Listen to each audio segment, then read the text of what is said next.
মঙ্গলবার মধ্যরাতের পর উত্তরবাড্ডার বিটিআই প্রিমিয়ার প্লাজায় এই আগুনের সূত্রপাত।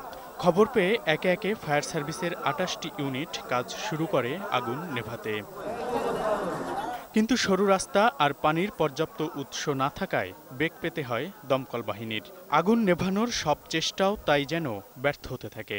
এক ভবন থেকে আরেক ভবনে ছড়িয়ে পড়ে আগুন।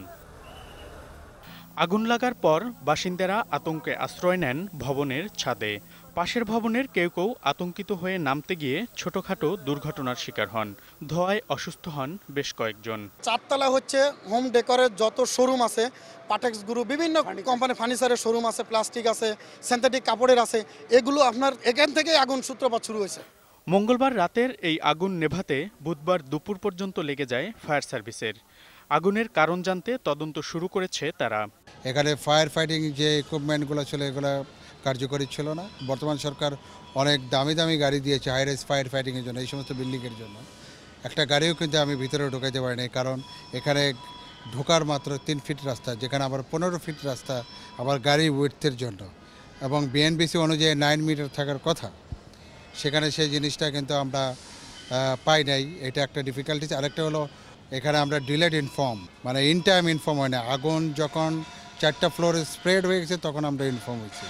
অবশ্য ফায়ার সার্ভিসের এই পর্যবেক্ষণ মানতে নারাজ বিটিআই কর্তৃপক্ষ। বিল্ডিংটা কমপ্লিটলি রাজুকের বিধি মোতাবেক 96 সালের কনস্ট্রাকশন রুল অনুযায়ী করা এবং সব কিছু মেনেই করা। আগুন লাগার পর বহুতল এই ভবনের অনেক জায়গায় ফাটল দেখা দিয়েছে।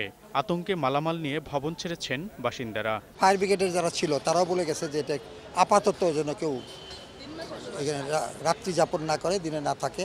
কেউ কিন্তু জানতো না যে ইমার্জেন্সি রাস্তা কোনটা, এক্সিট কোনটা, আপনার এখানে ওয়ার্নিং অ্যালার্ম সিস্টেম কি, কেউ কিন্তু জানে না। কোনোদিনও কিন্তু এগুলো কোনোদিনও প্র্যাকটিসও কিন্তু করা হয় না। কিন্তু আমরা এমনি সাধারণ জ্ঞানে জানি যে ওইটা ব্যবহার করতে হয়, কীভাবে কী করতে হবে, এটা তো ইনস্ট্রাকশন দেওয়া হয় নাই। মনিরুল সোহাগ, 18 নিউজ, ঢাকা।